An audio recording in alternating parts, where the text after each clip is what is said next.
اعوذ باللہ من الشیطان الرجیم بسم اللہ الرحمن الرحیم۔ ناظرین گرامی، ہم نے اپنے پچھلی دو گفتگو جو کی ہیں اس میں فضائل شب قدر کو بیان کیا ہے اور شب قدر کی خصوصیات بیان کی ہیں کہ شب قدر میں ہوتا کیا ہے۔ اور آج ہم جس موضوع کا ہم نے انتخاب کیا ہے وہ یہ ہے کہ وہ کون سی شب قدر ہے، یعنی وہ کون سی رات ہے جس کو قدر کی رات یا شب قدر کہا گیا ہے، لیلۃ القدر کہا گیا ہے۔ تو اس حوالے سے جب ہم روایات کی خدمت میں پہنچتے ہیں تو ہمیں 3 قسم کی روایات ملتی ہیں جس میں یہ بیان کیا گیا ہے کہ یہ شب قدر ہے۔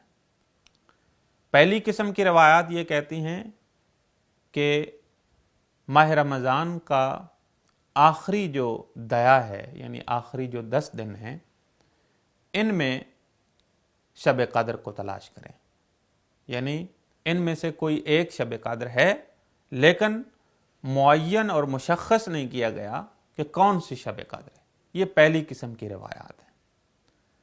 بس اس کا مطلب یہ ہوا کہ آخری جو 10 راتیں ہیں ان 10 راتوں میں ہر رات ہی انسان جاگ کر اللہ کی عبادت کرے، ممکن ہے ان میں سے کوئی ایک جو ہے وہ شب قدر ہو۔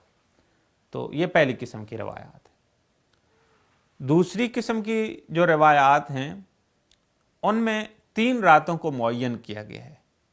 ایک 19 کی رات ہے، دوسری 21 کی اور تیسری 23ویں رات جو ہے۔ یہ ہمارے ہاں مشہور بھی ہے اور ان 3 راتوں میں اعمال کیے جاتے ہیں۔ تو یہ دوسری قسم کی روایات ہیں جو یہ بیان کرتی ہیں کہ 19، 21 اور 23 کی رات جو ہے یہ شب قدر کی رات ہے۔ اور بعض جگہوں پہ بعض روایات یہ بھی ملتی ہیں کہ کسی شخص نے امام علیہ السلام سے یہ سوال کیا کہ مولا ہمارے لیے ایک رات جو ہے وہ مشخص کر دیں کہ کون سی رات شب قدر کی رات ہے ان تینوں میں سے۔ تو امام نے فرمایا کہ کیا حرج ہے کہ آپ تینوں رات میں ہی اللہ کی عبادت کریں، اس میں کیا مشکل ہے، کیا پرابلم ہے، آپ تینوں رات میں ہی اللہ کی عبادت کریں۔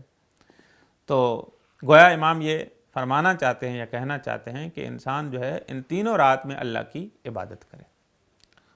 اور ایک اور قسم کی ہمارے پاس روایات ہیں، تیسری قسم کی روایات جو معین طور پر، مشخص طور پر ایک رات کا ذکر کرتی ہیں کہ یہ رات جو ہے شب قدر کی رات ہے، وہ ہے 23ویں رات، یعنی 23 کی جو رات ہے، 23 ماہ رمضان کی رات، یہ شب قدر کی رات ہے۔ تو یہ مشخص کرتی ہیں۔ تو ممکن ہے کسی کے ذہن میں یہ بھی سوال پیدا ہو کہ بالآخر جو ہے کون سی شب قدر ہے؟ یہی جو ان روایات نے کہا کہ 23ویں رات جو ہے یہ شب قدر ہے، یا 21 کی رات شب قدر ہے، یا 19 کی رات شب قدر ہے۔ تو ہمارے پاس جو ہے کچھ اور روایات ہیں، بلکہ ایک اور روایت ہے کہ جس میں امام صادق علیہ السلام یہ فرماتے ہیں کہ التقدیر فی لیلۃ 19 والابرام فی لیلۃ 21 والامضاء فی لیلۃ 23۔ اس روایت کا میں ترجمہ جو ہے وہ مفہوماً بیان کروں گا۔ اس کا مفہومی ترجمہ یہ ہے کہ امام علیہ السلام یہ فرمانا چاہتے ہیں کہ جو 19 اور 21 کی راتیں ہیں، یہ جو 2 راتیں ہیں، ان میں انسان کے جو تمام مقدرات ہیں، یعنی جتنی بھی چیزیں ہیں، جو بھی واقعات اور جو بھی حادثات ایک انسان کے ساتھ پیش آئیں گے اس پورے سال میں، ان کو اکٹھا کر کے ان دونوں راتوں میں لکھا جاتا ہے، یعنی ان کی اکٹھا کیا جاتا ہے، ان کی جمع آوری کی جاتی ہے اور ان کو لکھا جاتا ہے اس انسان کے بارے میں۔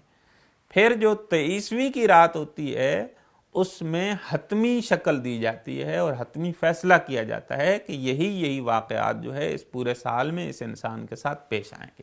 بس یہ روایت جو ہے ہمیں یہ بیان کر رہی ہے کہ 19، 21 اور 23 تینوں راتوں میں، تینوں راتیں جو ہیں وہ شب قدر ہیں۔ آپ یہ نہیں کہہ سکتے کہ ان میں سے ایک رات جو ہے وہ شب قدر ہے۔ غالباً شاید اسی لیے امام نے جو پہلی روایت بیان کی ہے کہ امام علیہ السلام نے فرمایا کہ کیا حرج ہے کہ آپ تینوں راتوں میں ہی اللہ کی عبادت کریں، تو شاید اسی لیے ہی امام نے فرمایا ہو، چونکہ خود امام صادق علیہ السلام ہی فرما رہے ہیں کہ پہلی جو دو راتیں ہیں ان میں انسان کی جتنے بھی حادثات اور واقعات جو انسان کے ساتھ پورے سال میں پیش آئیں گے ان کو اکٹھا کیا جاتا ہے، اور پھر جو 23ویں رات ہوتی ہے اس میں حتمی شکل دی جاتی ہے اور حتمی فیصلہ کر لیا جاتا ہے۔ بس ہم یہ کہہ سکتے ہیں کہ جو ہم نے سوال کیا تھا شروع میں کہ کون سی رات جو ہے وہ شب قدر ہے، تو ہم کہہ سکتے ہیں کہ یہی 19، 21 اور 23 کی جو رات ہے یہ شب قدر ہے۔